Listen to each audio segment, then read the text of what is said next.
Δεν μπορείς να βγάζεις τελεσίδικα συμπεράσματα. Κάποιοι επιλέγουν το τρομοκρατικό αθεράτως ή θελημένα. Ότι άμα δεν κάνεις αυτό, θα γίνει και να καθοδηγήσουμε, μπορούμε να καθησυχάσουμε, μπορούμε να διασφαλίσουμε.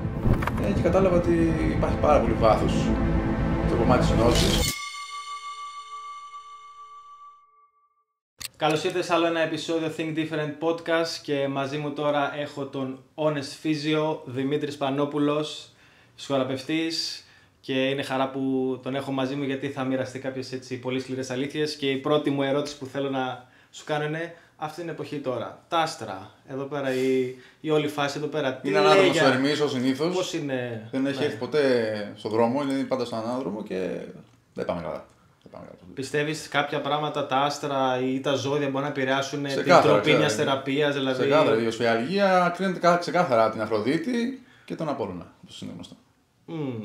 Σε ποια ζώδια δηλαδή τώρα πιστεύεις ότι θα ξέρεις? Πιστεύω... Θα έχουν καλή πρόοδο, Πιστεύω στο δικό μου ζώδιο, γιατί μόνο αυτό ξέρω ότι...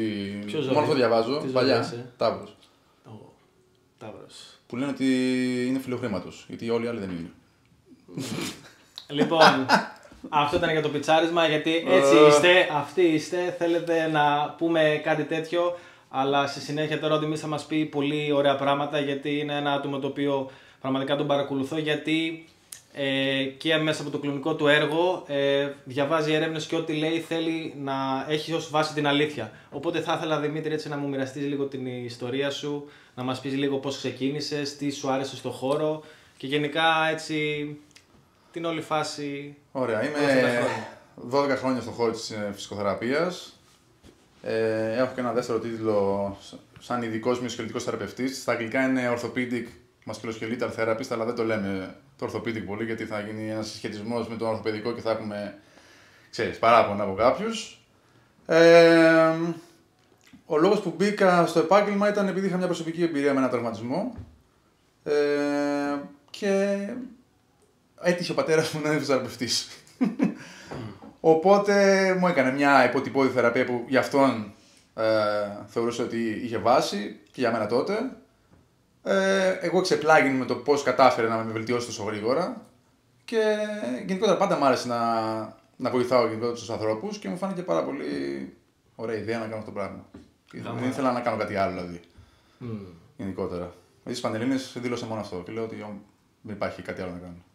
Ήταν η στιγμή που είχε γίνει αυτό με τον τραυματισμό και ο πατέρας σου. Ναι. Μετά από αυτό το σκηνικό. Για τότε, για τα δεδομένα που είχα τότε, δεν είχε κανένα δεδομένο, θεωρούσα ότι αυτά που μου έκανε με βοηθήσανε. Τα οποία και αυτός ήταν μια άλλη δεκαετία του θεραπευτής. Αυτά ήξερε, δεν του λέω κάτι. Sorry πατέρα, δεν θα πω κάτι. Αλλά ουσιαστικά μου έκανε τα γνωστά, μου έκανε μάλαξη, μου έκανε ρεύματα, μου έκανε κάποιες υποτυπώδεις ασκήσεις στο σπίτι τώρα όλα αυτά. Και σε 10 μέρες ουσιαστικά ήμουν πάλι καλά, γιατί είχα πάθει ας πούμε, μια διάγνωση ήταν μια θλάση, ας πούμε. Τέλος πάντων. Πλέον και αυτό αμφισβητώ, αλλά το θέμα είναι ότι εμένα μου έκανε πολύ μεγάλη εντύπωση τότε και όπως και να έχει, το να βοηθάς κάποιον να επανέλθει εκεί που ήταν είναι πάντα ευχάριστο. Άρα, εσένα το μάντρα σαν Δημήτρης Πανόπουλος στο κομμάτι το κλινικό, ποιο θα ήταν δηλαδή? Το μάντρα σου, δηλαδή, σαν. Ότι να σου δώσω τα tools να μην με έχεις ανάγκη. Αυτό, δηλαδή να σε καθοδηγήσω, να σου αλλάξω κάποια πράγματα τα οποία εσύ θεωρείς ότι αυτά είναι για το πρόβλημά σου, που βέβαια σε έχουν φέρει σε μια κατάσταση να μην μπορείς να κάνεις πράγματα που σου αρέσουν, δεν μπορείς να δουλέψεις, σου έχει περάσει την προσωπική σου ζωή γενικότερα και πώς μπορούμε να δουλέψουμε ώστε να κατανοήσεις τι ακριβώς γίνεται και από μόνος με καθοδήγηση από μένα τέλος πάντων, όχι απαραίτητα με ασκήσεις απαραίτητα, μπορεί να είναι και συνειδησιακή καθοδήγηση αυτή, γνωσιακή δηλαδή. Να επανέλθεις και να μην έχεις ανάγκη με ποτέ. Ποτέ. Να μεγάλη λέξη αυτή. Δεν μιλάς ποτέ. Και τώρα πάμε λίγο στο hot part να μας αναφέρεις ότι αρχικά να αναφέρω ότι αυτό που μου άρεσε πάρα πολύ στο Δημήτρη ήταν και αυτό που σου είχα πει κιόλας, είναι ότι είδα έναν άνθρωπο ο οποίος πραγματικά δεν είχε αυτό το πρότυπο, ξέρεις, έτσι να έχω τον τύπο με το κοστούμι, αυτό που πολλές φορές έχουμε εμείς οι άνθρωποι σαν ιδέα ότι είναι ένας επαγγελματίας υγείας, σωστός, έτσι με την εμφάνιση κτλ. Και είδα ένα άτομο το οποίο έτσι με τα τατού, με τα βραχιόλια, με το καπέλο κτλ. Ανθρώπινος κτλ. Να μπορεί να λέει πράγματα τα οποία είναι και evidence based, να έχει γνώση πάνω σε αυτό και να μοιράζει την πληροφορία. Και θα ήθελα να μου πεις εσένα τι είναι αυτό που σε ιντρίγκαρε στην αρχή με το που να δημιουργείς περιεχόμενο και τι είναι αυτό που ξέρεις, ακόμα σε πυροδοτεί έτσι να συνεχίζει. Δηλαδή, τι σου έκανε trigger, δηλαδή, ποια χορδή. Να πω στην αρχή ότι και εγώ υπήρξα για πολλά χρόνια με τη γνώση που είχα πάρει από τη σχολή.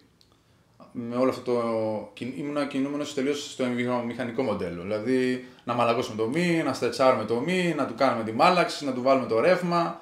Όλα αυτά που μαθαίνετε ακόμα και σήμερα. Δεν έχει αλλάξει κάτι σε αυτό, όπως ξέρω. Σχετικά πρόσφατα, δηλαδή τα τελευταία 4 χρόνια, μετά το μεταπτυχιακό αυτό στο OMT μου μπήκε αυτό το μικρόβιο, διότι είδα ότι οι καθηγητές μου εκεί αναφερόντουσαν συνέχεια σε μελέτες. Δεν ήταν καθόλου δογματικοί, παρόλο που μάθαμε σε πρακτικό κομμάτι manual therapy, που αυτό σημαίνει τεχνικές κινητοποίησεις, ήταν λίγο από Mulligan, λίγο από Catterborn, λίγο από McKenzie, αλλά δεν ήταν ότι ήθελα να σας μάθουμε τεχνικές κινητοποίησεις, ήταν να σας μάθουμε μια συλλογιστική, μια κριτική σκέψη, πώς να φτάσεις να κάνεις για ποιο λόγο τι σε κάποιον. Βάσει το πρόβλημά του, το τι έχει αυτός, να το δομήσεις πάνω σε αυτόν. Που στον επόμενο θα είναι τελείως κάτι διαφορετικό. Οπότε πήγα εκεί με μια αλφα γνώση που θεωρούσα ότι είχα, γιατί όλοι έχουμε έτσι μια αλφα αυτοπεποίθηση, όλοι. Κάποιοι τέλος πάντων, και εγώ την είχα τουλάχιστον, και εκεί είδα ότι δεν έχω ιδέα τι γίνεται. Οπότε, και στο τέλος που αναγκαστικά θα μπεις στη μεθοδολογία της έρευνας για να κάνεις συνεργασία, και κατάλαβα ότι υπάρχει πάρα πολύ βάθος στο κομμάτι της γνώσης και έτσι ξεκίνησα να διαβάζω τις έρευνες.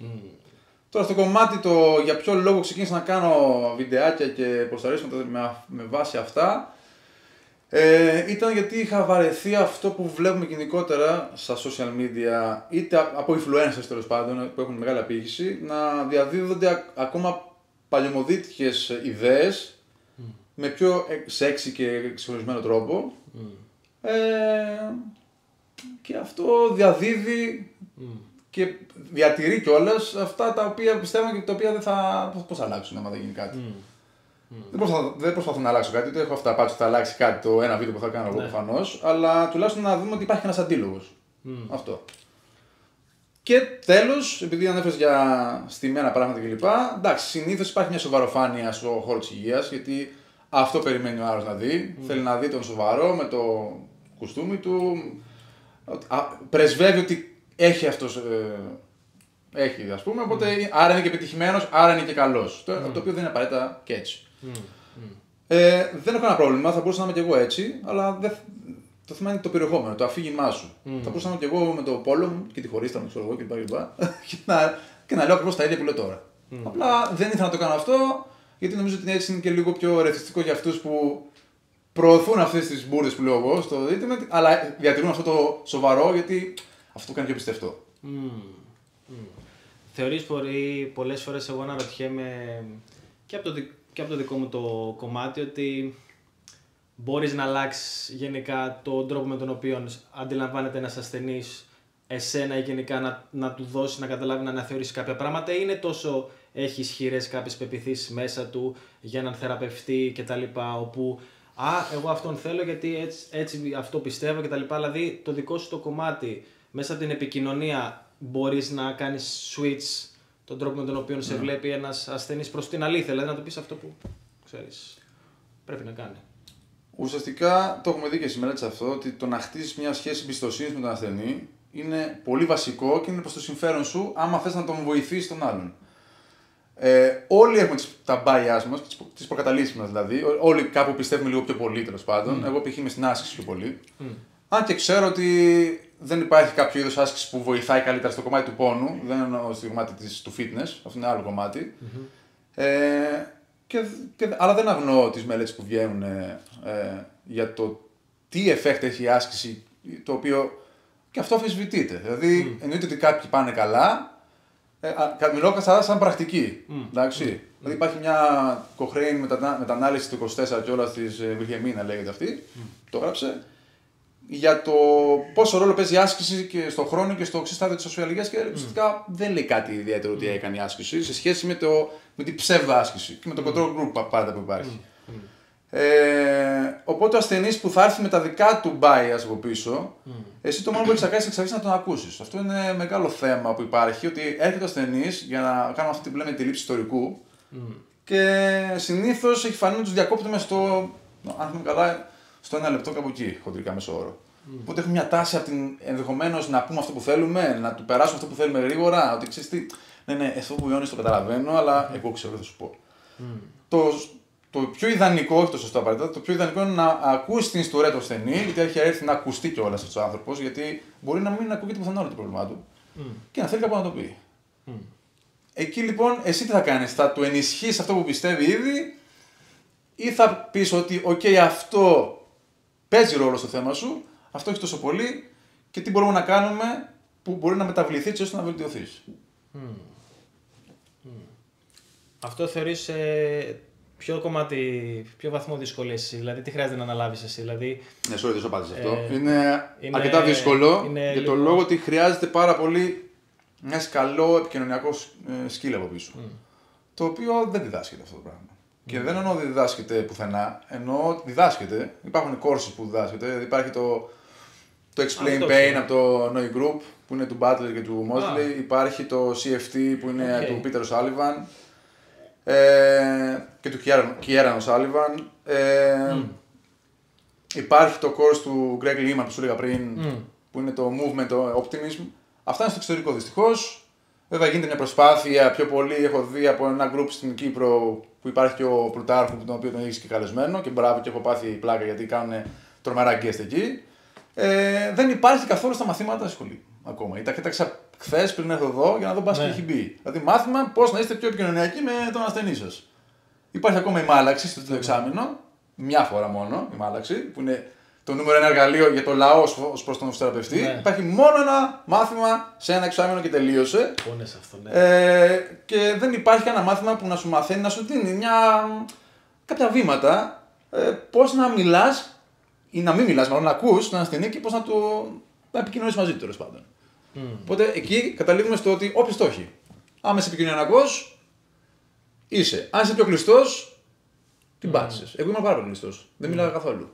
Στην πληροφορώ. Αυτό έγινε μέσα από τη τριβή στη δουλειά που αναγκαστικά πρέπει να μιλήσεις με τους ανθρώπους τέλος πάντων. Ναι. Μετά ανακάλυψε ότι έχει και σημασία να έχεις επικοινωνία με ποιον, με τον ασθενή που ήρθε να βοηθήσεις. Δηλαδή ήταν και λίγο αυτονόητο, αλλά ναι. Αυτό δυστυχώς γίνεται. Οπότε είναι δύσκολο. Πονάει αυτό πολλές φορές, δηλαδή αυτό το επικοινωνιακό skill που έχεις δει αυτά τα άτομα τα οποία influencer και τα λοιπά που προωθούν content, είναι ας το πούμε η δύναμή τους, θα λέμε. Ναι, αν έχουν κάτι είναι αυτό.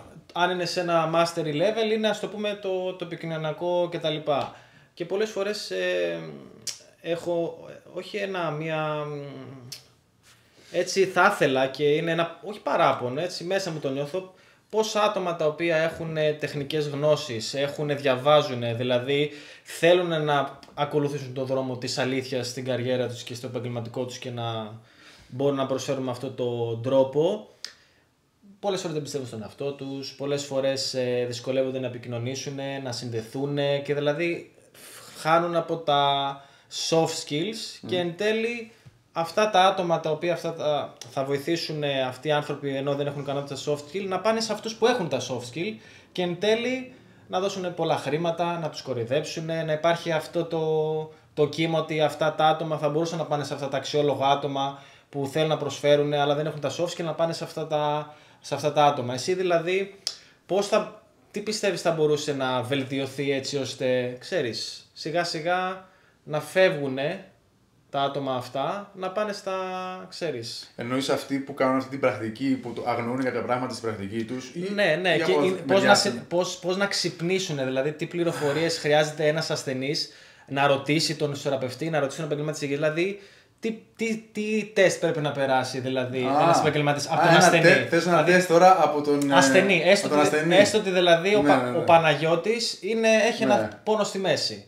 Πώς θα καταλάβει ότι ο φυσιοθεραπευτής είναι της προκοπής. Τι θα του έλεγες, δηλαδή και σου λέει αύριο έχω ένα ραντεβού με έναν γιατρό. Τι θα του έλεγες στον Παναγιώτη να ρωτήσει, να κάνει, να πράξει, τα πάντα. Ωραία. Καταρχήν μέσα στα πλαίσια του χιούμορ, γιατί αυτά που ανεβάζω έχουν και χιούμορ μέσα και παρερμηνεύεται πολλές φορές αυτό. Ναι. Και είναι πάρα πολύ αστείο διότι λες και έχω κάποιο προσωπικό θέμα με τη μάλαξη, ας πούμε με τα ρεύματα ή με το τέκα, ξέρω εγώ. Δεν έχω ούτε όβουλος ούτε τίποτα άλλο, ούτε νεύρα με αυτό. Αυτό το λέω γιατί αν κάποιο, ιδίως σαν τον Παναγιώτη, ο οποίος είναι αθλητικός τύπος, πάει σε ένα φυσιοθεραπευτή με ένα πρόβλημα που έχει, ανεξαρτήτου φύσεως, αλλά να υποθέσουμε ότι θα είναι. Δεν θα υποθέσει τίποτα βασικά ψέματα. Δεν θα είμαι specific, γιατί μετά θα πάμε σε άλλα μονοπάτια. Θα πρέπει σίγουρα να περιμένει κάτι σε ενεργητικό κομμάτι. Δηλαδή, άμα δει ότι είναι μόνο passive τα πράγματα, δηλαδή ξάπλωσε ένα κρεβάτι από μισή με μία ώρα και περνάνε τα μηχανήματα από πάνω σου, και περνάνε οι βελόνες, και περνάνε οι άστιμοι, και περνάνε οι βεντούζες και οι μαλάξεις κλπ. Και δεν βλέπεις κάτι άλλο να γίνεται, είναι ένα δείγμα ότι αυτός ο τύπος έχει επαναπαυθεί στη μόστρα των μηχανημάτων που έχει. Γιατί αυτό είναι το αφήγημά του. Εντάξει.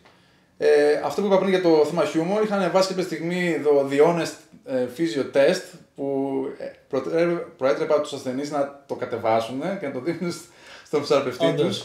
Και είχα βάλει ουσιαστικά διάφορα λόγω από τα scientific journals που δημοσιεύονται οι έρευνες. Και είπα ότι δείχτε αυτή τη φωτογραφία στο φυσιοθεραπευτή και αν δεν ξέρει τι σημαίνουν αυτά, σημαίνει ότι δεν διαβάζει, άρα κοπανίστε από εκεί. Τις πηγές εννοούσες, δηλαδή. Ναι, δηλαδή το BGSM, το JoSPT, το BMJ, το Elsevier, όλα αυτά τα είχαν βάσει. Ναι, βέβαια ξεκίνησαν μετά από κάτω ότι άμα δεν διαβάζει, δηλαδή δεν ξέρει τι του γίνεται. Όχι. Τώρα θα σου κάνω την ερώτηση. Όχι απαραίτητα θα πω. Το δικηγόρο του διαβόλου. Ναι. Και εδώ πόλεμο θα μου κάνεις. Και εδώ πέρα. Γιατί μπορώ να πω ότι το να δημιουργήσει content και να δέχεσαι ένα κύμα σχολείων hate, ας πούμε, γιατί πας και πατάς χορδές σε επαγγελματίες υγείας όπου τους λες αλήθειες και επειδή ξέρουν ότι όντως το καταλαβαίνει ο άλλος ότι του κάνει trigger μια χορδή, ο οποίο λες αλήθεια αλλά δεν τον μπορεί να το αποδεχτεί, ότι έχει διαχειριστεί πολλά σχόλια και ένα από αυτά που φαντάζομαι έχει διαχειριστεί είναι, σου λέει ένας επαγγελματίας υγείας. Ρε Δημήτρη, εγώ όμως έχω αυτά τα αποτελέσματα. Έκανα 30 ασθενείς, σου δείχνω και τα testimonials των ασθενών κτλ. Ναι. Μια χαρά. Τι έχεις να μου πεις τώρα εσύ ρε μάγκα, μου δείχνεις τις έρευνες και τα papers κτλ. Με τις μεγάλες, τα review, τα control trials κτλ. Εγώ έχω δημιουργήσει αποτελέσματα. Εγώ τους βοήθησα αυτούς τους ανθρώπους. Ναι, okay. Αυτό όντως, επειδή μάλλον έχεις δει αυτά που γίνονται στα comments από κάτω, σε κάποια βίντεο, όχι σε όλα. Ναι, και τώρα τελευταία έχουν ησυχάσει. Με έχουν αφήσει ήσυχο, μάλλον βαρεθήκανε γιατί δεν άφηνα κανέναν που να μην απαντάω. Ακριβώς. Μάλλον αυτό. Ναι. Με παραμένει και τα νεύρα της γυναίκας μου, γιατί μου λέει άστο κινητό κάτω, είμαι κι εγώ εδώ κλπ. Ήταν μια πολύ κλασική έτσι, ανταπάντζ, ας πούμε, αντιεπιχείρημα. Και εκεί απαντάμε στο ότι υπάρχει η γνωστή πυραμίδα των στοιχείων που έχουμε για κάτι το οποίο ισχυριζόμαστε ότι κάτι δουλεύει. Πάνω είναι οι συστηματικές ανασκοπήσεις και οι μεταναλύσεις. Έτσι που με λίγα λόγια είναι κάποιοι καλοί άνθρωποι κάτσανε και συλλέξανε για ένα συγκεκριμένο topic ότι αξιόπιστη έρευνα υπάρχει, δηλαδή τις φιλτράρανε και βγάλανε μια σούμα για να διαβάζουμε εμείς, για να μην διαβάζουμε τόσα πολλά άρθρα, γιατί βγαίνουν άπειρα άρθρα το χρόνο και δεν προλαβαίνουμε. Fun fact. Είναι δύσκολο. Για να γίνει νόρμα μια γνώση και μια πρακτική η οποία σίγουρα ξέρουμε τη δουλεύει, ας πούμε, θέλει τουλάχιστον 10 με 15 χρόνια, μπορεί και 20, δεν θυμάμαι καλά. Οπότε καταλαβαίνεις ότι δεν θα προλάβεις, πάντα θα είσαι πίσω. Δηλαδή, όσο και να διαβάζει κάποιος, είναι αδύνατο να είναι up to date συνέχεια. Εντάξει. Κάτω σε αυτή την πυραμίδα είναι οι προσωπικές απόψεις και οι προσωπικές εμπειρίες. Που είναι το λιγότερο quality στα evidence base. Τα testimonies που δίνουν, δηλαδή τα πείτε μας κύριε Σπύρο πώς ήταν η θεραπεία σας εδώ που ήρθατε, καταρχήν δεν μας λέει κανένας ότι αυτό είναι αλήθεια. Σωστό. Πώς είναι αυτό. Άρα έστω ότι είναι και αλήθεια. Το ότι ένας άνθρωπος βελτιώθηκε με μία χι πρακτική που του έκανε κάποιος, δεν σημαίνει αυτομάτως αυτό ότι μπορούμε να μιλήσουμε στο γενικότερο σύνολο ότι αυτό δουλεύει. Για μεγάλο σύνολο, κατάλαβα. Από ένα αποτέλεσμα ή δύο. Γιατί καλός ή κακός, ένας φυσιοθεραπευτής, κάποιος το είχα απολογίσει από περίεργα τώρα, δεν θυμάμαι τα νούμερα δυστυχώς, ότι όσα περιστατικά και να κάνεις, άμα βάλουμε κάτω 5 μεταναλύσεις, δεν τους φτάνει στους ασθενείς αυτούς. Άρα μιλάμε για το ποσό δείγματος. Ναι, και έτσι δεν είναι μόνο αυτό, αλλά και έτσι να το πάρεις, δεν τους φτάνεις. Αλλά δεν είναι αυτό. Είναι ότι δεν μπορείς να βγάζεις τελεσίδικα συμπεράσματα επειδή κάτι δούλεψε σε έναν άνθρωπο. Μπορεί να έχεις 10 άτομα με ασφιαργία και να κάνεις στον καθένα διαφορετικό πράγμα γιατί αυτό έκρινες βάσει της κουβέντας που έκανες μαζί του και των αναγκών που έχει και του lifestyle που έχει και όλοι να βελτιωθούν. Μπορεί να κάνεις σε όλους το ίδιο, αφού λες τόσο το πιστεύουμε αυτό, όπως λες στα βίντεο, ας πούμε, και να βελτιωθούν οι μισοί. Ωραία, οι μισοί βελτιωθήκαν. Οι άλλοι μισοί δεν βελτιωθήκαν αφού τόσο καλό είναι αυτό. Αλλά δεν υπάρχει άσπρο μαύρο στη φυσικοθεραπεία και ο evidence-based φυσικοθεραπευτής πρέπει να νιώθει άνετα στον γκρι. Αυτό. Έχω να πω πριν αυτό. Κάποιοι δεν νιώθουν άνετα στον γκρι, οπότε πρέπει να υπερασπιστούν αυτό που πληρώσανε, το course που πληρώσανε, το μηχάνημα που χρυσοπληρώσανε. Δεν είναι τόσο πολύ του προσβάλλει ότι του χαλάσει τη φιλοσοφία του, είναι του προσβάλλει τα δικά σου τα πιστεύω. Είναι σαν να πάω να έρθω τώρα εγώ εδώ που είμαστε στο Πειραιά, από πού είμαστε, μην δώσω και το σπίτι μου. Και να πει τώρα εδώ που έχει ένα κοντά γιατρό που λέγεται Θεός, ακόμα τώρα, τον είδα όπως ερχόμουν. Λοιπόν, ο ορθοπαιδικός που λέγεται Θεός στο επώνυμο, αν έχει το Θεό σου. Λοιπόν, και να του πει, άσε ρε γιατρέ τώρα που θα κολλήσει τώρα τον αγώνα με το να κάνει αυτοπλαστική στον αγώνα που με το συλληπτικό, αποκλείεται. Ή σαν να του λε τρέλε.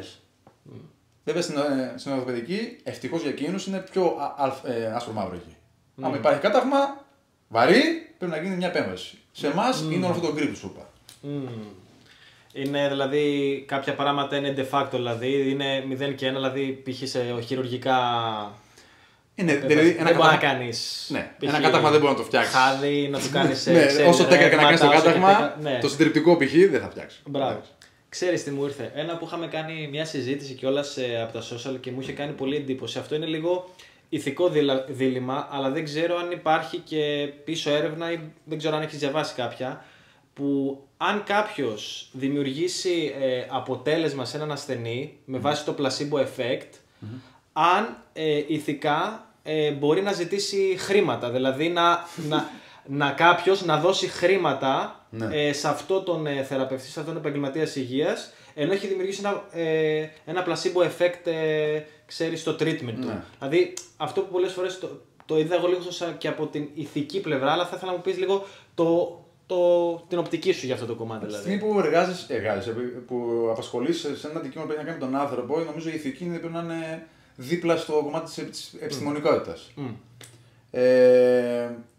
Ωραία, έχει σημασία. Ο ένας που ξέρει ότι αυτό είναι placebo, έχει, μάλλον, placebo effect έχουν όλα καταρχήν. Placebo, να πούμε λίγο την αρχή, ότι από την αρχή, δηλαδή αν έρθει κάποιος σε μένα. Κάνε μας μια εισαγωγή τι είναι το placebo effect αρχικά. Υπάρχει το placebo effect, είναι λατινική λέξη που σημαίνει ότι θα σου κάνω καλό, ελεύθερη μετάφραση, και το nocebo που σημαίνει θα σου κάνω κακό. Εντάξει. Αλλά αντικειμενικά δεν μπορεί να κάνει τίποτα αυτό το μέσο.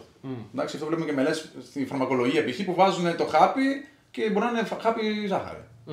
Και βλέπουμε ότι ο άλλος το παίρνει και επειδή του έχουν πει ότι αυτό είναι παυσίπονο για το πονοκέφαλο, όλος μπορεί να μην το περάσει τελείως, αλλά νιώθει ότι είμαι λίγο καλύτερα. Πώς έγινε αυτό, είναι ζάχαρη, που είναι μικροποσότητα, δεν έχει νόημα αυτό. Εντάξει. Αυτό είναι η διαφορά του. Και το νοσήμπο είναι ότι για κάποιο λόγο π.χ. εσύ έχεις σχηματίσει την ιδέα από την γενικότερη γνώση που έχεις από τα social media, από τον ένα φίλο που είχε πάθει κλπ. Ότι έχω το θέμα με τη μέση, αν σκύψω θα χειροτερεύσει κύλινο π.χ.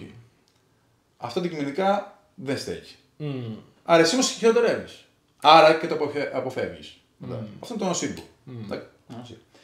Ωραία. Οπότε λοιπόν ποια είναι η διαφορά τώρα? Ότι έχουμε έναν θεραπευτή ο οποίος ξέρει ότι αυτό θα έχει ένα placebo effect.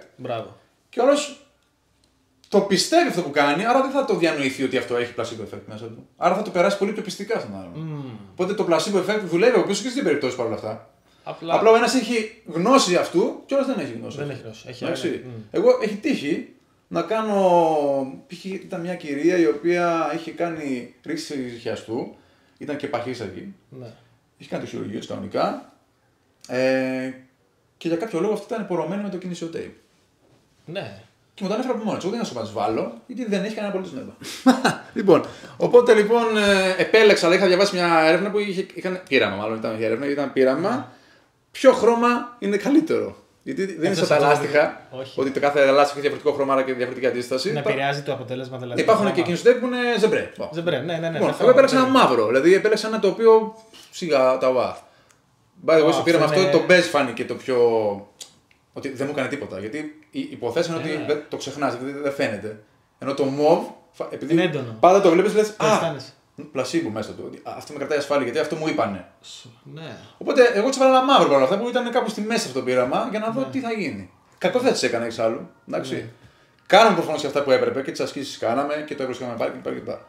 Συμπληροφορώ ότι όποτε της έβαζα tape, μία δεν της έβαζα. Όποτε δεν της έβαζα, είχε για κάποιο λόγο φρικτούς πόνους αργότερα. Όταν της έβαζα, ήταν τέλεια.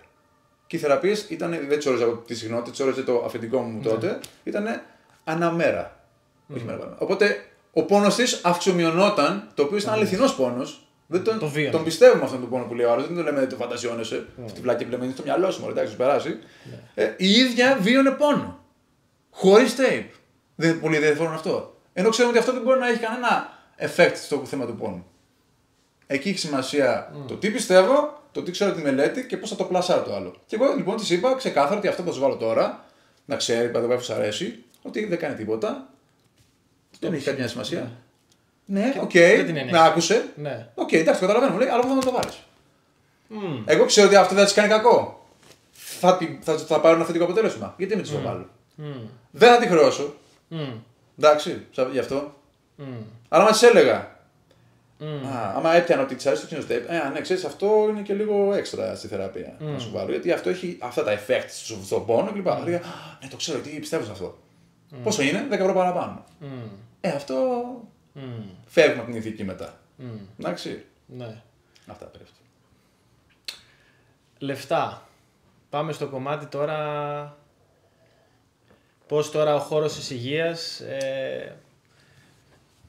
την οτροπία ενός ασθενή που δίνει τα λεφτά. Δηλαδή, πολλές φορές είναι αυτό που αναφέραμε κιόλας πριν ξεκινήσουμε, ότι ο άνθρωπος υποτίθεται για μια υπηρεσία δίνει χρήματα. Καλός ή κακός, το χρήμα είναι κάτι το οποίο κινεί γενικά πολλά πράγματα. Δηλαδή, ανταλλάσσουμε χρήματα, κινείται κλπ. Ναι, money talks. Μπράβο, ακριβώς.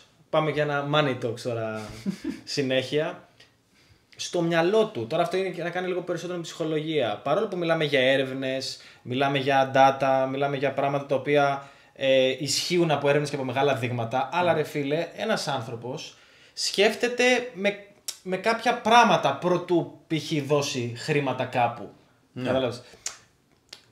Είναι αυτό που μιλούσαμε. Μπορείς να βρεις τη χρυσή τομή έτσι ώστε τον άλλον να το αλλάξεις, όχι θα το πω, μπορεί να ακουστεί κάπως, την αγοραστική συνήθεια, να τον βοηθήσεις στα φίλτρα, στα κριτήρια δηλαδή, στον τρόπο με τον οποίο δίνει κάπου τα χρήματά του, γιατί δίνει χρήματα σε έναν επαγγελματία υγιή σε οποιοδήποτε. Δηλαδή, πώς μπορείς, δηλαδή, είναι εφικτό ή όπως π.χ. μπορεί να είναι μια κυρία σε αυτή να αρχίζει να πηγαίνει στον οποιοδήποτε. Θέλω tape, μπορεί σε κάποιον άλλον οδοντίατρο να της πεις κάνουμε απονεύρωση, ενώ μπορεί να μην θέλει απονεύρωση δηλαδή. Ναι. Καταλαβες. Είναι κάτι το οποίο. Υπάρχει μια ωραίος, δεν είναι μήμα αυτό, είναι σαν λεζάντα θα το έλεγα, που είχε προστάρει ένας από τους καθηγητές μου, ο Σακλαρίου, ο οποίος έλεγε κατάλογος τιμών και είχε πάνω ότι εμείς σχεδιάζουμε τη θεραπεία, εμείς εκτελούμε τη θεραπεία και ήταν ξέρω εγώ 30 ευρώ, 40 ευρώ έλεγε π.χ.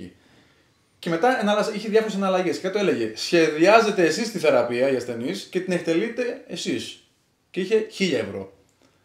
Τι ήθελε να πει με αυτό το χιουμοριστικό εικονίδιο, ότι σίγουρα θα ακούσουμε αυτά που έχει σαν προσδοκίες ο ασθενής, γιατί περιμένει κάποια πράγματα από εμάς. Γιατί αυτά που έχει ακούσει, αυτά που περιμένει, που έχει δει κάποιο βίντεο, οι προσδοκίες του πρέπει να τις ακούσουμε αυτές. Και αναλόγως όχι να τις χρεώσουμε. Δεν μπορείς να καθοδηγήσεις τώρα το καθένα πώς θα χρεώσει τις. Δηλαδή, εγώ ας πούμε δεν μπορώ να χρεώσω τα ίδια με έναν που έχει πάρει 15 μηχανήματα που έχουν 20.000 το ένα. Γιατί αυτός έχει να βγάλει αυτά τα μηχανήματα. Είναι μετά το άμα έχει αυτός ενίκιο στο κολονάκι, ας πούμε, και εγώ ενίκιο στο κοροπή που θα ανοίξω τώρα, δεν είναι το ίδιο. Σωστό. Μετά πάει το τι πιστεύει ο καθένας για τις ικανότητες, πώς τις αξιολογεί. Ποιο είναι το πρόβλημα, για πόσο συχνότητα τον βλέπεις, ποιος είναι ο ασθενής. Άμα είναι κανένας, πρέπει να λάβεις υπόψη ότι αυτός ο άνθρωπος μπορεί να μην έχει λεφτά. Μπράβο, είναι άνεργος. Έχει και αυτός δικαίωμα να πονέσει παρόλα αυτά. Δεν ξέρω κανένα αυτό να δουλεύει προμπόνο, εγώ το έχω κάνει. Προμπόνο σημαίνει ότι δουλεύω τζάμπα. Ναι. Εντάξει. Προφανώς δεν είναι βιώσιμο αυτό, δεν μπορεί να κάνεις τζάμπα θεραπείες σε όλους, γιατί καλό το φιλανθρωπικό, αλλά και εσύ υποτίθεται έχεις τα δικά σου έξοδα κλπ. Ακριβώς. Μπορείς να πεις ότι άσε δεν στη χρόνο αυτή θεραπεία, δεν πειράζει, να κάνεις μια μείωση που σε άλλη περίπτωση θα την έχεις πιο ακριβά, αλλά πώς ακριβώς να πεις τον μελλοντικό ασθενή ότι πρόσεχε που πας, μη σου πάρουν πάνω από 50 ευρώ. Υπάρχουν σταυρές που χρεώνουν 100 ευρώ τη συνεδρία. Και είναι και πάρα πολύ καλή επίσης. Ακριβώς. Υπάρχουν και κάποιοι που χρεώνουν 80 και 100 και είναι έσχος. Και δεν πρέπει να είναι καν στο επάγγελμα, ξέρω εγώ. Εντάξει, έχω μιλήσει και για αυτόν. Είναι ένα από αυτού τέλο πάντων. Αλλά υπάρχει παράδειγμα, ρε παιδί μου, το ανέβασα και πρόσφατα. Ακούω και Παντελίδη αυτό. Όχι, αυτό είναι στην Κύπρο. Άλλο. Ο Κάτου είναι στην Κύπρο. Ο Γεωργιουλάκης είναι εδώ στην Αθήνα. Κατάλαβα, ναι. Άρα δηλαδή πιστεύεις ότι πολλές φορές είναι μπορεί ο άλλος να σου δώσει ένα ποσό, ασχέτως είναι 10 ευρώ, 50, 100, 200 ευρώ. Το θέμα είναι τι αξία παίρνεις, γιατί λαμβάνεις. Άρα δηλαδή φαντάζομαι ότι έχει να κάνει ότι τι δίνεις και τι λαμβάνεις. Αν πάρεις όντως αξία πίσω με βάση αυτό που έχει δώσει ένας ασθενής, τότε είναι ok, δηλαδή ας το πούμε να χρεώσεις δηλαδή. Αυτό είναι μαθήματα οικονομίας τώρα. Περίμενε. Ναι, είναι ηθικό πολλές φορές. Εγώ, ας πούμε, προσωπικά. Πάμε και προσωπικά και γενικά μια αντίληψη. Δεν είναι. Θέλω να βάλεις ένα τουλάχιστον, ας πούμε. Ότι δεν μπορώ να παίρνω 15 ευρώ, γιατί αυτό απαξιώνει το επάγγελμα. Γιατί υπάρχουν φυσιοθεραπευτές που είναι και από ΙΕΚ κιόλας και πηγαίνουν και κάνουν κατοίκον σε χειρουργία και επειδή δεν έχουν τη γνώση, άρα δεν έχουν και το θάρρος, αλλά πηγαίνουν παρόλα αυτά. Αλλά έχουν θράσος παρόλα αυτά. Παρόλο που δεν έχουν. Κατάλαβα. Έχουν θάρρος, αλλά δεν έχουν. Και έχουν θράσος. Ναι. Παίρνουν 15 ευρώ, αλλά κάνουν. Όχι βαρβάτα περιστατικά, αλλά που θέλουν μια αλφα γνώση και προσοχή τέλος πάντων. Οπότε, άμα κάποιος μάθει ότι υπάρχει φυσιοθεραπευτής που παίρνει 15, γιατί να πάει στον άλλο που κάνει 30, που μπορεί να είναι legit και να ξέρει τι του γίνεται. Καταλαβες. Άρα δεν μπορείς. Πρέπει να σκεφτείς και αυτό το κομμάτι. Αλλά πώς θα διορθωθεί αυτό. Δεν υπάρχει καθόλου κανένας έλεγχος. Είχα κάνει ένα βίντεο κάποια στιγμή ότι. Τι μου είπε πριν, πώς να καταλάβαμε να είναι καλός. Τουλάχιστον να ζητάνε ταυτότητα. Εντάξει, να πας στο φυσιοθεραπευτήριό του. Εντάξει, εκεί έχει το πτυχίο στο τοίχο, έχει βγει υποτίθεται μια άδεια, αλλά αυτό το κατοίκον γίνεται ο κακός χαμός. Γιατί είναι 12 χρόνια στον χώρο του κατοίκον και γίνεται τη ρελή. Εγώ πρόσφατα τη δείχνω, χωρίς να μου το λένε προφανώς, γιατί οι άνθρωποι. Όχι, εντάξει, ρε, μου λέει, ξέρουμε ότι είσαι φυσιοθεραπευτής. Δεν ξέρετε τίποτα. Δεν ξέρετε τίποτα. Να η ταυτότητά μου, να ξέρετε, by the way, βγάζουμε ταυτότητα. Τώρα βγαίνει και ηλεκτρονικά στο κινητό. Και τουλάχιστον να είναι επιστοποιημένος φυσιοθεραπευτής. Τώρα από εκεί και πέρα το χάος και επίσης, αλλά ναι. Εντάξει, είναι κάποια πράγματα που δεν μπορείς να ελέγξεις. Δηλαδή, το αν δώσει κάποιος και πάει σε ένα άτομο που χρεώνει αυτή την τιμή και δεν θα πάει σε κάποιον άλλο που όντως θα του δώσει αξία, όντως θα του βοηθήσει το πρόβλημα, αλλά είναι 40-50 ευρώ, είναι ένας παράγοντας που. Τώρα προς το παρόν δεν μπορώ να σκεφτώ πώς μπορεί να το ελέγξει αυτό. Δηλαδή με ποιον τρόπο μπορεί αυτή. Γιατί έχει να κάνει με το οικονομικό του επίπεδο, έχει να κάνει το τι θέλει να πάρει πίσω, έχει να κάνει φαντάζομαι με τον άνθρωπο αυτό καθ' αυτό, το audience που λέμε. Και σε ποιους απευθύνεσαι. Διότι σε κάποιες κοινωνικές ομάδες, δεν από περιοχές εδώ στην Αττική, εάν ζητήσεις λίγα, θεωρείς ότι είσαι άσχετος. Αν τα έχει τα λεφτά ο ασθενής, σου λέει τι, 20 ευρώ η θεραπεία, τι είναι αυτό, κάτι γίνεται με αυτόν. Άμα πας σε άλλες περιοχές που οι κοινωνικές ομάδες είναι πιο σαν και εμάς, ας πούμε, που είναι το 90% της Ελλάδας, τι ρε φίλε, 20 ευρώ τόσο πολλά για 10 φορές, για 15, για 20 ευρώ. Ή 30, πάρα πολλά. Οπότε και αυτό θα το λάβεις υπόψη σου. Εγώ το έχω ακούσει δηλαδή, παράδειγμα. Δηλαδή είχα πάει σε έναν που ήταν στην Εκάλη και του είχα πει 40, ας πούμε, παράδειγμα. Τα λέμε όλα, δεν έχω κανένα πρόβλημα. Ναι, το χήμα λέμε. Δεν με πήρε, του φάνηκαν λίγα. Του κάνεις οικονομία. Γι' αυτό δεν θα περνάψω καθόλου τα γένια μου εδώ. Άμα είναι να με ρίξω, να με ρίξω. Κατάλαβα. Ήταν η μητέρα του, ας πούμε, σε μια κατάσταση Α. Και εντάξει, ρε παιδί μου, ένα σαραντάρι. Και του φάνηκαν λίγα. Δεν με ξαναπήρε. Το έμαθα βέβαια όχι τον ίδιο, δεν ήταν και αγενής. Το έμαθα από τότε που μας έφερε σε επαφή. Ότι του φάνηκαν λίγα, άρα κάτι μάλλον δεν ξέρω. Αυτά να ξέρετε τι γίνονται. Είναι ένα πολύ μεγάλο παράγοντα στο κομμάτι το οικονομικό γενικά με τα λεφτά, γιατί εντάξει είναι το τι πιστεύεις, τι σχέση έχεις με τα χρήματα και αυτό επηρεάζει και όλα στη ζωή σου και το πώς δουλεύεις. Είναι ένα πολύ λεπτό ζήτημα. Και τι στόχο έχεις, αν θες να βγάλεις πολλά λεφτά σαν φυσιοθεραπευτής, άμα είσαι ηθικός και βασισμένος στα δεδομένα, δεν θα βγάλεις λεφτά πολλά. Πρέπει να το πάρεις απόφαση. Άμα είσαι λίγο ελαφρώς στο θέμα ηθικής και η εναγνία σου πιστεύεις σε πράγματα που δεν έχουν τόσο πολύ δράση, υπάρχουν παραδείγματα πολλά που βγάζουν πάρα πολλά λεφτά και οι ασθενείς τους λένε ότι τα καλύτερα λόγια. Βέβαια έχουν τους ίδιους ασθενείς για χρόνια επίσης.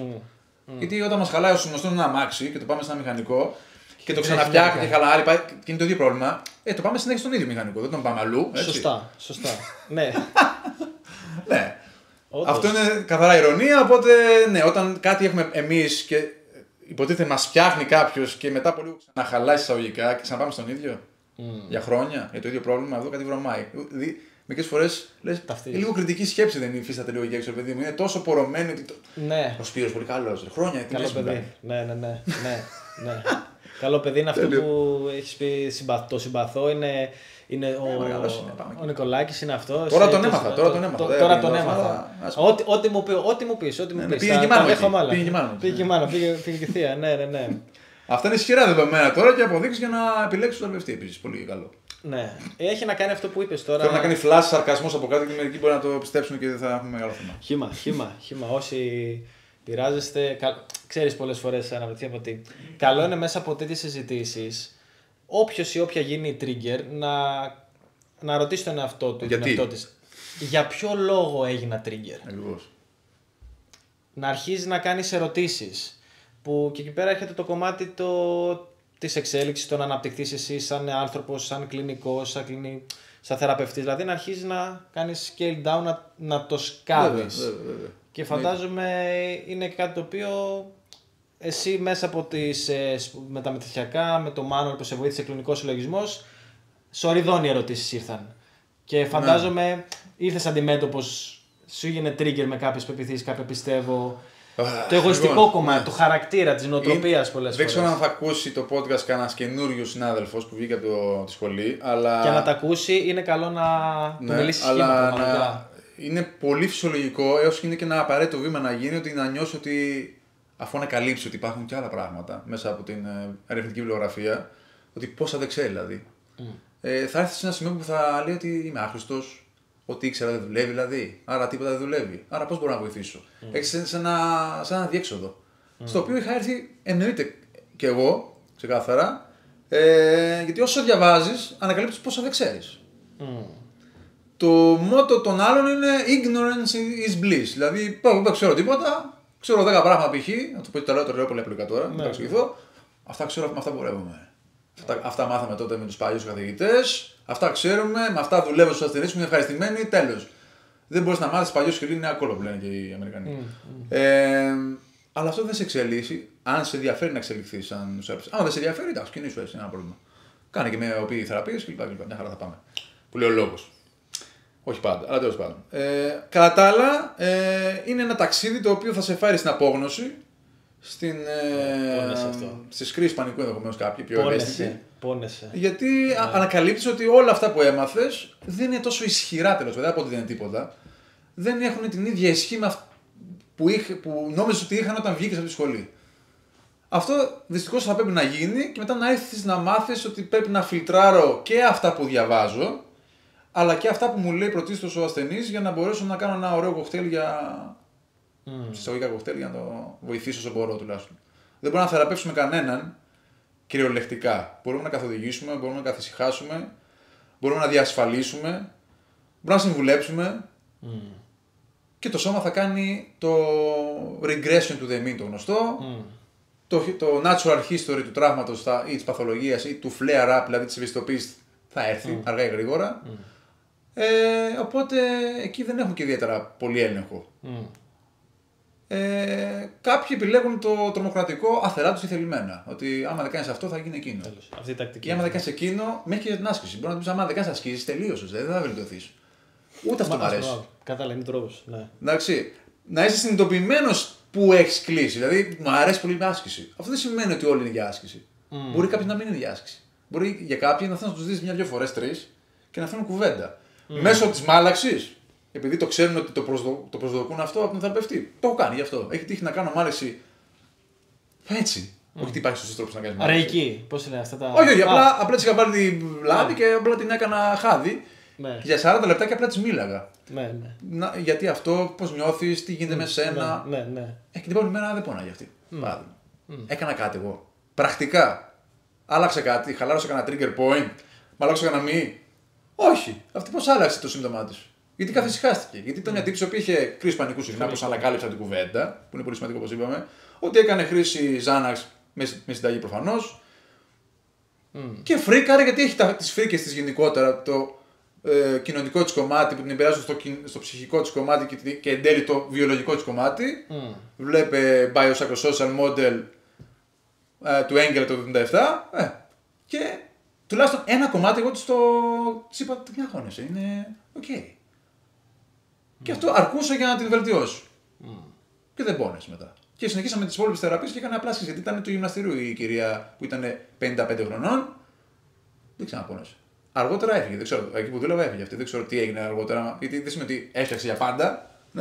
Αλλά τουλάχιστον είδα αυτό το effect εγώ πρώτη φορά, δεν το έχω ξαναδεί. Δεν έκανα τίποτα πρακτικά. Για αυτήν όμως έκανα κάτι.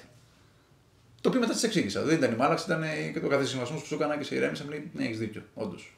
Με απασχολήσει πολύ αυτό και τώρα το βλέπω τι γίνεται. Οκ. Θα ήθελα να περάσουμε σε ένα θέμα το οποίο τώρα μιλάς και είναι κάτι το οποίο από τους τρόπους με τον οποίο θέλει να δουλεύεις και να βοηθάς τους ασθενείς σου κτλ. Είναι και έχουμε εδώ πέρα άτομα που ασκούνται, θέλω να πιστεύω και έχουν συνέπεια. Θες να πιστεύεις? Λοιπόν, θα κάνουμε και ένα challenge στο τέλος, αλλά δεν έχουμε μονόζυγο. Κάποιος έγινε exposed, θα γίνεις και εσύ τώρα. Και οι δύο θα γίνετε exposed τώρα στο challenge. Καλά, μπορεί να γίνω και εγώ. Δεν θα το κάναμε ξεφτυλίσετε στα challenge να πούμε. Θα κάνουμε αυτό με το ποτήρι μετά. Αυτό εδώ. Έχεις 5-6 ώρες να το μάθουμε, εντάξει. Εγώ το έκανα μια φορά, έγινε στο βίντεο, τέλος. Καλά, 20 φορές. Πόσες φορές το έκανα? Τα tries ήταν 20 φορές. Η καλή λήψη αυτή βγαίνει. Και όλες. Με την πρώτη το έκανε. Αυτό είναι movie magic. Τώρα είναι αυτό το κομμάτι. Τώρα πολλές φορές κάποιος βλέπει όχι την κορυφή του παγόβουνου, βλέπει το. Μακάρι να το βλέπει από κάτω. Βλέπει την κορυφή. Μπράβο, λοιπόν. Να αναφέρεις το κομμάτι που είναι και σημαντικό κιόλας, μιας και θεωρώ ότι ανέφερες το κομμάτι της άσκησης και ένα θέμα το οποίο μ' αρέσει και θεωρώ ότι είναι τμήμα του τρόπου προσέγγισης είναι η κινησιοφοβία. Δηλαδή, ένας ασθενής που έχει φόβο να κάνει κίνηση. Βλέπουμε πολλούς αθλητές κιόλας, σηκώνουν πολύ μεγάλα βάρη ή κάποιος που έχει πόνο στη μέση. Γενικά, πάμε λίγο να μιλήσουμε το κομμάτι κινησιοφοβίας, αν θέλουμε να το πιάσεις σε διάφορες ομάδες ανθρώπων ή και γενικά τι έχεις να μας πεις στα άτομα τα οποία μπορεί να έχουν κινησιοφοβία ή όντως το να μπορεί να διαχειριστείς αυτό το κομμάτι μπορεί να βοηθήσει στην θεραπεία αυτού του ατόμου. Κοίτα, κάποιοι και να μας πεις και εσύ μια εμπειρία σου κιόλας. Εσύ. Ναι, άμα μου ήρθε θα σου πω. Ναι. Κάποιοι φυσιοθεραπευτές που έχουν συγκεκριμένο κοινό, που π.χ. κάποιος μπορεί να είναι μόνο αθλητικός φυσιοθεραπευτής που λέμε, επειδή βλέπει μόνο άτομα σαν τον Παναγιώτη. Ναι. Έχουμε κάνει εδώ, θα λέμε ποιος είναι αυτός ο Παναγιώτης. Επιχειρηματίας θα είναι. Γιατί επιχειρηματίες που δεν έχουν χρόνο καθόλου. Είναι στο κόλλο. Εγώ δεν μπορώ να πω ότι βλέπω κάτι specific άτομα, έτσι, γιατί στα κατοίκοντα ήταν πιο πολύ μεταχειρητικά ή νευρολογικά περιστατικά, οπότε εκεί δεν είχαμε και επικοινωνία μεγάλη. Στο κομμάτι το άλλο που είναι τα πιο ελαφριά, για μένα τουλάχιστον, γιατί άμα έχεις δει πάρα πολλά χρόνια τέτοια περιστατικά, τα άλλα σου φαίνονται και πιο ήπια, οπότε και αυτό βοηθάει στο πώς θα αντιμετωπίσεις τον. Αν μου πεις, σου πονάει μέσα 3 μήνες, θα κάνουμε τώρα. Καταλαβες. Αν έχεις δει πριν ένα που έχει σπαστεί, ας πούμε, σου πονάει μέσα τώρα, εντάξει, θα τα φτιάξουμε. Μια χώρα. Θα τα βρούμε όταν φτιάξουμε, θα το βρούμε. Λοιπόν, εγώ στο μυαλό μου τουλάχιστον δεν το χωρίζω group ανθρώπων. Το χωρίζω ότι ο κάθε άνθρωπος είναι ένα group από μόνος του. Στο κομμάτι της κινησιοφοβίας μπορεί να προκύψει είτε επειδή ο ίδιος το συμπέρανε αυτό. Σου λέει, έκανα αυτή την κίνηση, γιατί ο εγκέφαλος πάντα θέλει να βρει ένα pattern για να καταλάβει τι έγινε.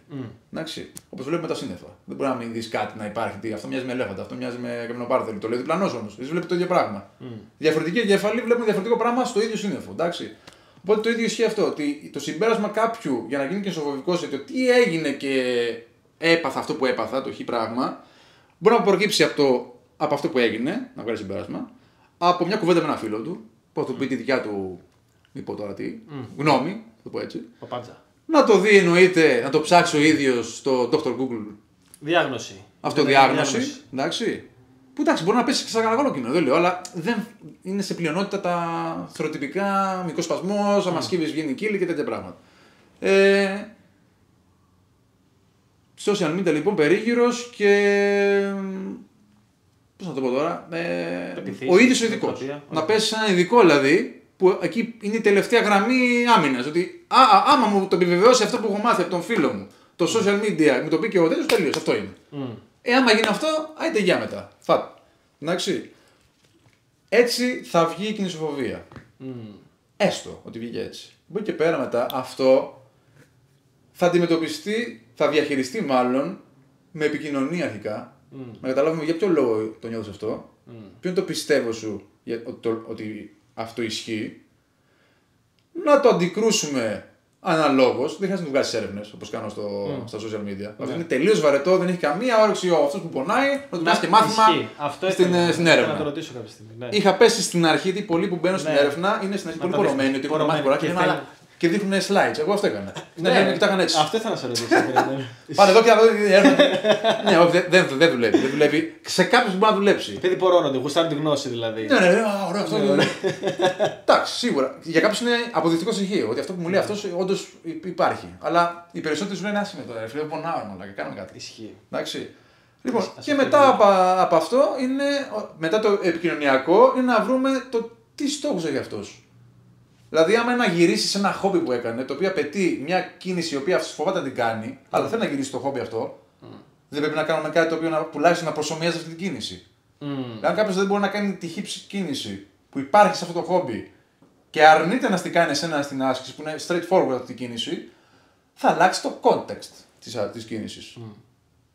Αυτό μπορεί να το πει κοροϊδία του ασθενή. Αλλά δηλαδή σε κοροϊδεύω ουσιαστικά με το να κάνει κάτι το οποίο φοβάσαι να κάνει υπό άλλο context.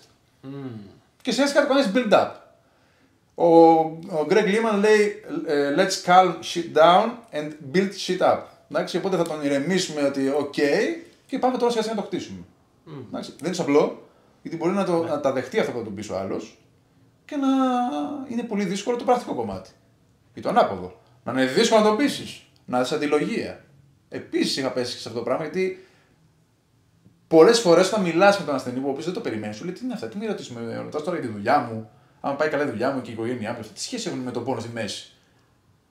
Τι ψυχολόγος είσαι, το ακούσει άπειρες φορές αυτό και είναι λογικό. Δεν υπάρχει αυτή η κοινή εικόνα στον μέσο άνθρωπο ότι ο θεραπευτής κάνει αυτές τις ερωτήσεις ή θα μπει σε τις πτυχές που επηρεάζουν τον πόνο όπως ξέρουμε, αλλά ο ασθενής λέει τρίψε με να τελειώνουμε να περάσει το σφίξιμο. Καταλαβες, και λίγο απομακρύνεται. Εκεί είναι το επικοινωνιακό κομμάτι λοιπόν, το οποίο θα φας τα μούτρα σου πολλές φορές, θα σου πει τι το τρελός με ρε φίλε, τι μου λες, και σιγά σιγά θα το βελτιώσεις. Αναγκαστικά δεν γίνεται αλλιώς. Είναι αυτή η περίοδος που λέμε ότι και εσύ προσαρμόζεσαι το πώς να διαχειριστείς την κλινική σου πρακτική.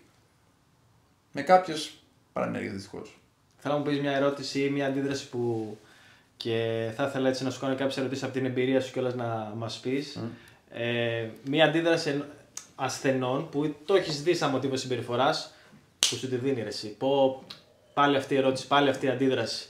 Κάποιες συμπεριφορές που ξέρεις, τώρα αυτή, δηλαδή τώρα μου λέει τρίψε με, τώρα αυτή δεν θέλει να κάνει άσκηση, βαριέμαι, δεν έχω χρόνο. Ποιες δικαιολογίες ακούς έτσι ώστε ξέρεις κάποιος να ξεγλιστρήσει, ποιες συμπεριφορές. Ναι. Θα σε απογοητεύσω γιατί με πετυχαίνει στη φάση που το έχω ξεπεράσει αυτό. Δηλαδή σίγουρα θα περάσει. Όλα αυτά που είπες, όλα αυτά παίζανε. Ναι. Εντάξει, όλα αυτά που είπες, αλλά κάνουμε την μάλαξη. Θα μου κάνεις μάλαξη στο τέλος παρόλα αυτά, ξέρεις. Και εγώ είμαι σε φάση. Σου είπα η μάλαξη δεν βοηθά, ξέρεις, είναι να σε φάση πιο έντονος. Ναι. Λάθος, αυτό δεν είναι επιχειρηματικό γιατί αυτός το ήθελε. Δεν τσακωθείς να ασθενεί τώρα. Εντάξει. Ούτε θα πας στην άλλη ότι θα κάνεις ό,τι σου λέει. Επειδή αυτό το πιστεύει το πράγμα, θα το βοηθήσει. Εντάξει, είπαμε, όχι άσπρο μαύρο, στο γκρι. Εκεί πρέπει να παίξει μπάλα. Εάν κάποιος τώρα δεν θέλει να κάνει άσκηση πολύ, πρέπει να φύγω τώρα γιατί τέτοιο. Δηλαδή κάναμε αυτά που ήθελε και τώρα δεν θέλει να κάνει αυτά που θέλω εγώ. Αυτά που απαιτεί για να τον βοηθήσει κάτι πιο ουσιαστικά. Έχει να κάνει με για ποιο μιλάμε τώρα. Γιατί είναι περιστατικό. Δεν μπορώ να μιλήσω γενικά όπως κάνουν διάφοροι ότι έχουμε οσφιαλγία, τι κάνουμε. Τι οσφιαλγία. Ποιος έχει οσφιαλγία, είναι το σωστό ερώτημα. Μπορεί κάποιος, όπως είπα πριν, να μην χρειάζεται κάποιο θεραπευτικό αξιολόγιο. Γιατί ξέρουμε ότι μπορεί να μην έχει κανένα effect πάνω του. Οπότε μπορεί να του δώσει, ωραία, μην κάνεις. Αλλά την επόμενη φορά. Οπότε να δείξει ότι. Εντάξει. Να μην νιώσει κι ο άλλος τύψεις ότι έφυγα, μεν, αλλά δεν έκανα αργά με αυτό που έπρεπε. Να του πεις εντάξει, δεν πειράζει. Αλλά ποιο περιστατικό μιλάμε τώρα. Δεν καταλαβες. Υπάρχουν και αυτοί. Είχα έναν που ήταν και φίλος με αυτός, ο οποίος είχε ένα διάστρεμα και του είχα δώσει κάποιες υποτυπώσεις ασκήσεις αρχικές για λίγο να το φορτίζει, για να χτίσει αυτοπεποίθηση για το πόδι του. Δεν του είπα δες το, βάλε πάγο, κάτσε, άραξε. Πώς το λένε αυτό το nice protocol, ξέρω εγώ. Ναι, κατάλαβα. Έτσι. Και κάθε φορά που μιλάγαμε μια φορά τη βδομάδα. Με είδε συνολικά 3 φορές μέσα σε 3 μήνες. Δεν κάναμε καθημερινά, ούτε κάθε μέρα παραμέρα, μαλάξει τέτοια. Λοιπόν, κάθε εβδομάδα μου έλεγε ενοχές. Δεν έκανα λόγω δουλειά ασκήσεις, ρε, άστα να πάμε. Και τι έγινε, του λέω, δεν πειράζει, περπάτησες. Ναι. Είχα πάει ταξίδι εκεί, μου λέει τη δουλειά και πάτσα. Ωραία, εντάξει. Το δούλεψε το πόδι σου. Με αυτόν τον τρόπο. Ναι. Είχε πόνους, δεν μπόρεσε να το κάνει, δεν μπόρεσε. Ωραία. Μια χαρά. Ναι, αλλά δεν έχω κάνει. Γιατί έγινε. Δεν χρειάζεται να είναι κάτι απαραίτητα specific. Γιατί αυτό δεν ήταν. Δεν είχε specific. Δεν ήταν αθλητή specific kinition. Ναι. Ήταν δουλειά γραφείο και ταξίδια για τη δουλειά του. Αρκούσε που πατούσε για αυτόν. Αυτό ήταν το goal του. Οπότε, γιατί ο λόγο να του πω, δεν έκανε σχέση, φίλε, δεν πα καλά. Οπότε, η ερώτηση είναι ποιο λοιπόν έχει το πρόβλημα που είναι πολύ δύσκολο. Πέρα να φέραμε εδώ άνθρωπο, να του κάναμε ολόκληρη κουβέντα και αυτό είναι άλλο podcast, δεν είναι αυτό εδώ. Οπότε δεν υπάρχει σαφή απάντηση. Sorry. Κάποιο θα πει τώρα, είδε την απάντηση, δεν ξέρει. Πώς είναι οι skateboardάδες, τι τραυματισμούς έχουνε? Μπράβο, ωραία ερώτηση, μου αρέσει. Υπάρχει ένα βίντεο meme, ας πούμε, που δείχνει ένα ποδοσφαιριστή ο οποίος κάνει tackling και έτσι, και μετά επόμενο πλάνο είναι ένας skater ο οποίος πάει να κάνει ένα gap από στέγη σπιτιού, τουλάχιστον 7 μέτρα. Και σαβουριάζει, σπάει και η σανίδα κλπ. Σηκώνεται, ξαναπαίρνει άλλη σανίδα και ξαναπάει και το καταφέρνει. Ναι. Οπότε έχουμε ένα πολύ πιο έντονο χτύπημα με τον τύπο να το αντιμετωπίζει αναλόγως, δηλαδή, πόνεσαι, αλλά πάμε να το κάνω. Και ο άλλος υπέφερε από ένα tackling, ξέρω. Το οποίο όντως μπορεί να πονέσει, δεν λέω. Δεν είναι απαξιώνω το tackling, εντάξει. Ναι. Έχει να κάνει με την. Εντάξει, ο άλλος μπορεί να το παίξει και θέατρο που λέμε, αλλά έστω ότι πόνεσαι. Είναι το context. Η φιλοσοφία του skater είναι ότι όσο πιο tough είσαι, τόσο πιο cool είσαι. Δεν σου λέω ότι πόνεσαι στο skater. Έρχονται οι ποδοσφαιριστές να μας κάνουν beef τώρα, skateboardάδες. Όχι, αλλά κανένα skater δεν θα κάνει θέατρο ότι χτύπησε. Ναι. Για να φύγει ενώ κάτω skater ή όποιος άλλος κάνει extreme games, θα πρέπει να έχει σπάσει σίγουρα κάτι, να έχει φύγει knockout. Εντάξει. Και όχι να παιδιά δεν μπορώ άλλο, δεν παίζει. Το motto στο skate είναι one more try. Λοιπόν, υπάρχουν πολλά πράγματα και ιστορίες που έχω δει σε podcast skaters που είχαν κατάγματα και είχαν ένα αγώνα να παίξουν και πήγανε γιατί θέλανε να κάνουν αυτό που αγαπούσαν. Το υποφέραν αυτό. Άρα αυτοί οι άνθρωποι υποφέραν τον πόνο και τεράστιο τραύμα. Είναι πολύ ενδιαφέρον αυτό γιατί το context το απαιτεί για αυτούς και τους πορώνει κιόλας. Άρα βάζανε το χόμπι τους, να το πούμε έτσι, και την αγάπη τους γι' αυτό πιο ψηλά από αυτό που βιώνανε. Εμείς πονάει μέση μας και έχει το τέλος του κόσμου. Δεν είναι να κάνει ότι αυτή είναι γαμάτη και είναι tough αυτή. Μπορούμε όμως να πάρουμε κάτι από αυτή τη φιλοσοφία. Ότι εάν δεν υπάρχει κάποιο red flag σε μια παθολογία, όχι τα άλλα παθολογίες, αλλά αν έχουμε παθολογία και red flag ιδίως, υπάρχουν στανταρισμένες πρακτικές. Καρκίνο, χειρουργία, κατάγματα, όλα αυτά. Αν αυτά τα διώξουμε μέσα από την επικοινωνία με τον ασθενή και το ιστορικό που παίρνουμε, μετά τα πράγματα παίρνουν άλλη τρόπη. Τίποτα δεν είναι στάνταρ και όλα μπορούν να βοηθήσουν. Ανάλογα ποιος είναι αυτός που έχει το χ θέμα.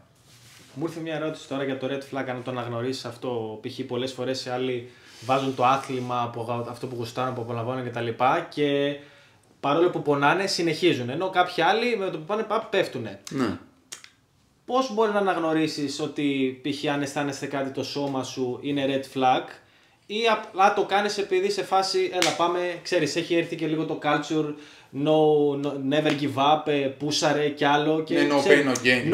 No pain, no gain, δηλαδή υπάρχει αυτή η κουλτούρα, μπορώ να πω, και πολλές φορές και εμένα με επηρεάζει σαν Σπύρο ή Παναγιώτη, φαντάζομαι και εσύ έχεις το... Είναι στο mentality τώρα του αθλούμενου ειδικά, είναι το πάμε. Άμα δεν υδρώσει θα γίνει η δουλειά και τέτοια πράγματα. Πόσες πολλές φορές μπορεί κάποιος να παρερμηνεύσει με τον τρόπο με τον οποίο αντιδράει το σώμα του και απλά να έχει αυτό το mentality να τραυματιστεί κιόλας. Δηλαδή να πάθει. Όπως έχουμε δει, υπάρχουν περιπτώσεις. Τώρα μου ήρθε του Ρονάλντο περίπτωση, του παλιού, του original του Ρονάλντο που μπήκε νωρίτερα το χειρουργείο που είχε κάνει και του μείνε το πόδι στα χέρια. Στα πρώτα λεπτά που μπήκε στο παιχνίδι, αν θυμάμαι καλά, γιατί μπήκε νωρίτερα από το ελάχιστο χρόνο που χρειάζεται να παίξει από το άθλημά σου. Αυτό τώρα μου ήρθε έτσι. Αλλά υπάρχει, το βλέπουμε αυτό. Πρέπει να υπάρχει επικοινωνία με τον αντίστοιχο ειδικό, να του πει ότι τι νιώθεις κάτι. Ναι, νιώθω. Ο αθλητής να έχει την αντίληψη να πει, ξέρεις τι, νιώθω κάτι. Προτιμώ έναν αθλητή να πει, ξέρεις τι, νιώθω αυτό. Και να τον καθησυχάσω, παρά να πει. Πότε θα παίξω τώρα, να πω. Κατευθείαν. Έχω υπάρξει 2 χρόνια στο Α1 βόλι, είναι γυναικών στο Μαρκόπουλο και ήταν συνέχεια αυτό. Αυτές ξαθρώνανε δάχτυλα για πλάκα εκεί πέρα, ξέρω εγώ. Να πω. Τα ξαναβάζουν στη θέση τους, παίζανε, παθαίνανε flash. Πότε θα μπω. Αυτή είναι η πρώτη ερώτηση. Εντάξει, και είναι λογικό. Θες να πεις πάλι σε αυτό που αγαπάς. Ακριβώς. Τι είναι αυτό που έπαθες τώρα. Άμα έχει πάθει legit flash, ας πούμε, υπάρχει ένα στάνταρ χρονικό διάστημα πάνω κάτω στάνταρ που το σώμα θέλει να επουλώσει τον εαυτό του. Και εμείς θα κάνουμε παρόλα μαζί με αυτή την επούλωση που κάνει το σώμα έτσι κι αλλιώς, θα κάνουμε ένα άλλο εισαγωγικό σχισιολόγιο και μετά specific πάνω σε αυτό που κάνεις. Τώρα με κάτι το οποίο δεν είναι μεγάλη σημασία, ας πούμε, άμα το έχεις επικοινωνήσει και το έχεις διαλευκάνει, ας πούμε, όσο μπορείς, τέλος πάντων, μπορείς μόνο in season να κάνεις symptom modification. Δεν μπορεί να κάνεις θεραπεία. Ξέρεις, rehab, ας πούμε. Το rehab θα γίνει off season. Ναι. In season τρέχουν άλλα. Η προτεραιότητα δεν είναι ο παίκτης απαραίτητα, είναι το πώς θα πάει η ομάδα. Πώς θα πάει η ομάδα. Ο παίκτης ο συγκεκριμένος είναι κομμάτι της ομάδας. Τον θέλουμε, αν μπορεί όντως να παίξει και δεν κινδυνεύει κάτι να γίνει κάτι πιο σοβαρό, γιατί εκεί υπάρχει και το άλλο. Ότι άμα όντως τραυματιστεί, μετά είναι off έτσι. Είναι off. Εντάξει, αλλά πιο πολύ κοιτάς το symptom modification παρά το να τον θεραπεύσεις.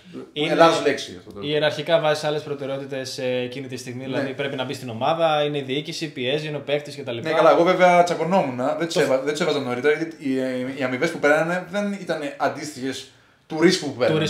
Κατάλαβα. Οπότε εκεί τσακωνόμουν εγώ. Του λέω: όχι, δεν θα πει, ρε φίλε, δεν θα πει η κοπελίτσα που είναι 18 χρονών, γιατί είναι οριακά. Είναι λόγο, για σένα που τη δίνει 300 ευρώ. Σωστό. Και ποιο λόγο. Ο Ρονάλντο όμως που παίρνει 200 εκατομμύρια το χρόνο, θα πει: εντάξει, παίξει τώρα. Και τον Neymar. Ο Neymar, ναι. Πλακώστε τον. 3 άτομα να τον λυγίσουμε το πόδι με το ζόρι, ας πούμε. Γιατί πρέπει να πει γιατί πληρώνει κάποιο. Καταλαβες. Και ο ίδιος πληρώνεται επίσης. Δεν με ένα μαλακή υγρό. Και αγαπάει και το άθλημα του κιόλας.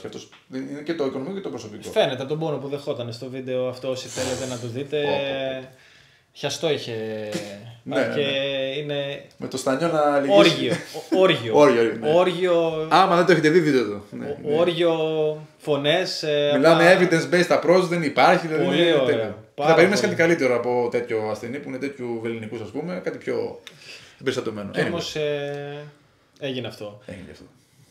Τώρα στη φάση που είσαι, ποια πράγματα κινούνται, πώς πάει η όλη φάση, ποιοι είναι οι στόχοι, πάμε λίγο στα mainstream έτσι, ερωτήσεις κτλ. Ωραία. Στο επαγγελματικό κομμάτι, επειδή κουράστηκα τα πήγαινε ένα με το κατοίκον, το οποίο έχει τα θετικά του σίγουρα, δεν έχει κάποιον από πάνω σου, μπορεί να κάτσεις όσο θες με το ασθενή. Δεν είσαι με το ρολί πάμε. Είσαι μια μεγαλύτερη ελευθερία, δεν είσαι κιόλας με κάποιον, μπορεί να γίνεις και φίλος κιόλας. Αλλά είναι κουραστικό γιατί μπορείς να γυρνάς όλο το λεκανοπέδιο μέσα σε μια μέρα. Ανάλογα που έχεις βέβαια και τα κατοίκον σου. Το οποίο αυτό με κούρασε και αποφάσισα να κάνω το βήμα να ανοίξω κάτι δικό μου. Επέστρεψα στα πάτρια εδάφη του Κοροπίου και εκεί θα ξεκινήσουμε τώρα. Γιατί ξέρεις, τώρα αυτό που κάνω δεν είναι καινούριο, δεν είναι καινοτόμο. Είναι αυτό που υπάρχει γενικότερα παντού. Απλά δεν είναι αυτό που έχουν συνηθίσει. Ακριβώς. Όπου και να το έλεγα βασικά αυτό. Οπότε θα έχω και εγώ τη δυσκολία την περίοδο προσαρμογής να με συνηθίσουν και αυτοί ότι κάνω αυτά τα πράγματα, μιλάω με αυτόν τον τρόπο, ότι προτιμώ να σε μάθω και εσένα πρώτα πριν ξεκινήσω να σου κάνω το οτιδήποτε. Έτσι. Αλλά αυτό είναι. Το νέο μου θεραπευτήριο, το οποίο είμαι τώρα που να είναι, θα το ανοίξω. Τα κατοίκον τα συνεχίζω γιατί κάποια δεν μπορώ να τα αφήσω, είναι δύσκολο. Και τα κάνω καιρό γιατί είναι ανίατες περιπτώσεις. Έχω τη γυναικάρα μου και το παιδάκι μου που είναι 5 μηνών και είμαι νέος μπαμπάς ουσιαστικά τέλεια. Κοιμάσαι. Κοιμάμαι, αλλά δεν θα πάρω κανένα εύσημο, έχω βοηθητικό ρόλο σε αυτό το πράγμα που λέγεται γονέας, γιατί η γυναίκα μου τραβάει όλα. Αυτή πρέπει να πάρει όλα τα εύσημα. Το όνομά της. Θεανό. Και Αλέξανδρος. Κράτα γερά. Μπράβο σου. Αχ, ναι, οπότε είναι λίγο δύσκολο. Νέο παιδί και νέο project δουλειάς. Δύσκολο, αλλά. Και περιεχόμενο και διάβασμα. Και διάβασμα και ναι, και το content θα συνεχίσω να το κάνω όσο μπορώ, γιατί τώρα θα στενέψω ο χρόνος. Αλλά δεν μπορώ, μου αρέσει το κομμάτι αυτό, γιατί μου δίνει και εμένα κίνητρο να διαβάζω κιόλας. Γιατί σωστό. Πολλοί δεν διαβάζουν, σύμφωνα με τον Rob Geitley και τον Βασίλειο Κορακάκη που είχαν κάνει μια ωραία survey και είδαν ότι μόλις το 5% αλλάζει κάτι στην κλινική του πρακτική επειδή διαβάζουν την ερευνητική έρευνα. Οι περισσότεροι αλλάζουν επειδή κάνανε ένα course ή έχουν ένα μέντορα. Που δεν είναι κακό το course, αλλά δεν υπάρχει έλεγχος στο course. Που και εσύ και εγώ αύριο μαζί να ξεκινήσουμε ένα course για βεντούζες. Κάλεστε, μπορούμε να το ξεκινήσουμε και να λέμε ό,τι μαλακή μας έρθει και το χρεώνουμε όσο γουστάρουμε και θα πάει μια χαρά. Εντάξει. Ναι. Οπότε λοιπόν, καλό το course, θέλει λίγο προσοχή, καλή έρευνα πριν να επιλέξουμε κάποιο course. Οπότε λοιπόν δεν υπάρχει αυτή η συνήθεια, γιατί ξέρει γιατί πολύ απλά βαριέσαι να διαβάσει. Είναι πάρα πολύ απλό. Δεν υπάρχει να ρωτήσει. Βαριέμαι να διαβάσω, φίλε. Αυτό και εγώ πολλές φορές βαριέμαι. Εγώ το λέω, είναι και αυτό το respect σε αυτό το κομμάτι, δηλαδή το να είσαι κουρασμένος, να έχεις παιδί, γυναίκα, επιχείρηση ή να τρέχεις με ασθενείς που πρέπει να λύσεις προβλήματα ασθενών, δηλαδή δέχεσαι πίεση και παρόλα αυτά το βράδυ που εκεί πέρα κανονικά. Πάντως, αν δεν είχες έρευνες, τι θα έκανες? Αν δεν είχες έρευνες να διαβάσεις το βράδυ. Εσύ, σαν Δημήτρης. Σε αυτό το σενάριο έχω παιδί ή όχι? Πριν το παιδί και μετά το παιδί. Συνήθειες, οι βραδινές σου συνήθειες. Τίποτα, φίλε. Θα καθόμουν. Τι το βράδυ? Ναι, το βράδυ. Τίποτα θα έκανα. Ουσιώδες και επικοδομητικό. Ναι. Δεν λέω ότι διαβάζω τα βράδια. Μπορεί να διαβάσω και απόγευμα, αλλά δεν θα έκανα κάτι υποδειγματικό. Οπότε διαβάζω για να καλύψω αυτό το free χρόνο που θα είχα σε αυτό το σενάριο που λες. Ναι, θα το έκανα. Και θα έκανα και αυτό που μου αρέσει, το skate. Το skate, ναι. Τέλεια. Και θα ήμουν και επίσης με την γυναίκα μου που μου αρέσει πάρα πολύ. Οπότε αυτό που θέλω να πω είναι ότι respect στο κομμάτι ότι αφιερώνεις χρόνο σε κάτι το οποίο πρακτικά είναι βαρετό. Είναι βαρετό δηλαδή. Χρειάζεται να υπάρχει ένα κίνητρο από πίσω. Κάποιες φορές είναι. Ναι. Δεν θα το αρνηθεί κανένας αυτό. Εννοείται. Και θεωρώ ότι. Και κάποιες φορές δεν είναι καθόλου. Μπράβο. Γιατί ξεκινάς να διαβάσεις κάτι και αυτό έχει κάποια references και θα πεις, πρέπει να διαβάσω και αυτό και είναι μια νέα ρίδρα το οποίο σε τρελαίνει ταυτόχρονα και σε τρελαίνει ακόμα με την καλή έννοια ότι κι άλλη γνώση και δεν έχει πάτο αυτό το πράγμα τέλος πάντων και επίσης είναι ένας απίθμενο βάθος που ανακαλύψει την άγνοιά σου για πράγματα και εντάξει, ναι, είναι... Δύσκολο είναι να την κάνεις κιόλας την έρευνα. Εμείς απλά τη διαβάζουμε. Να δίνουμε και εύσημα σε αυτούς που κάνουν τις έρευνες. Εμείς απλά τη διαβάζουμε. Αυτό έχουμε χρέος για μένα να το κάνουμε. Αλλά δεν είναι βαρετός τρόπος. Και κλείνοντας, θα ήθελα να πεις λίγο την επιχείρηση που είναι, πώς ονομάζεται, να δώσεις και με καρτούλα στα παιδιά.